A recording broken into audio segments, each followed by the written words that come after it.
once a fallen man, now transformed into a double Ironman world champion. It's like you hustling hard and turning into a champ. Years ago, Master Gorski was deep in drugs. Worse, he pulled his new girlfriend in. Love is so powerful, not sparing even drugs. They indulged in the underground club Psychedelia, hosting a drug-fueled escape party. The girlfriend's dad, a police chief, found out and went absolutely bonkers, punching Gorski like he unlocked all his hidden powers. To protect his daughter, the chief locked her up at the station, but Gorski didn't take the hint and decided to throw a ruckus with friends at the police. He tried to grab the cops' attention, hoping to create an escape route for his girlfriend, but poking the bear isn't the smartest strategy. However, every time his girlfriend bailed him out using her identity, see a power couple. Ignorance and stubbornness, they sank deeper, youth faded to black and white. In place of youthful vigor were blank stares and hollow souls. Gorski's back bent like an old snail under time's weight. Girlfriend lost all sense in this abyss until one day she exited the club and suddenly became a human flamethrower. Gorski rushed to embrace her, trying to ward off the pain with warmth, but when he saw a passerby smoking, he dropped her like a hot potato. Witnessing this, the girlfriend's heart went cold. She thought him not even a cigarette but to Gorski.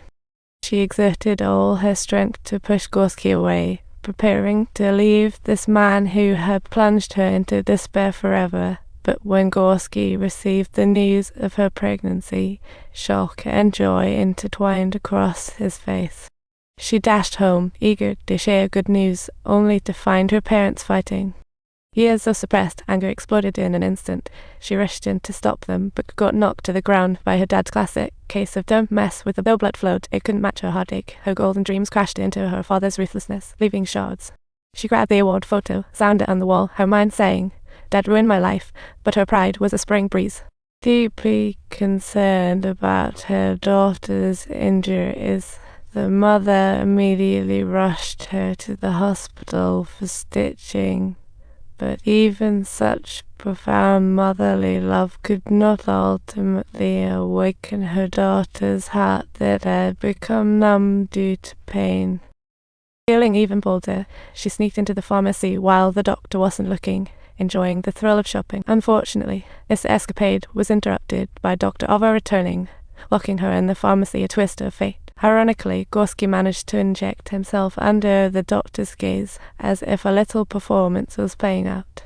The doctor immediately called the police, throwing her into jail, cold iron bars separating her from the outside. This finally gave her a chance to face her inner self, her freedom-locked thoughts heavy as iron bars. In prison's grey walls, Gorski's life was still like a lake, yet struggles stirred within, all forced her relentless reflection. Until her girlfriend decided to terminate the pregnancy, this sudden news shattered Gorski's last glimmer of hope like a thunderbolt. This shocking news cut Gorski deeply.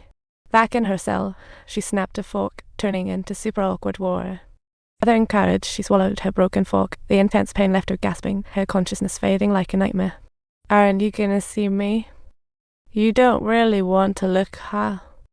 When Gorski opened her eyes again, she found herself on a hospital bed, her body in excruciating pain from surgery, but the physical pain and her anxiety were next. She rallied her weak body, determined to find her girlfriend, like a warrior charging ahead. As she struggled to escape the hospital, her girlfriend's dad blocked her, making her emotions feel like a roller coaster. She shouted frantically, as if unleashing an inner storm.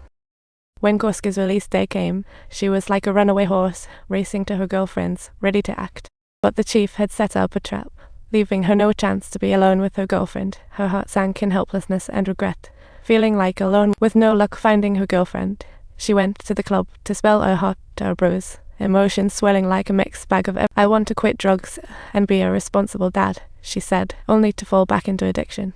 After days and nights, Gorski woke from a daze to find her friends lifeless, like toys discarded by time. The doctor lifted the sheet covering her friend, but Gorski refused to face the harsh reality until she saw her friend's pale, lifeless body.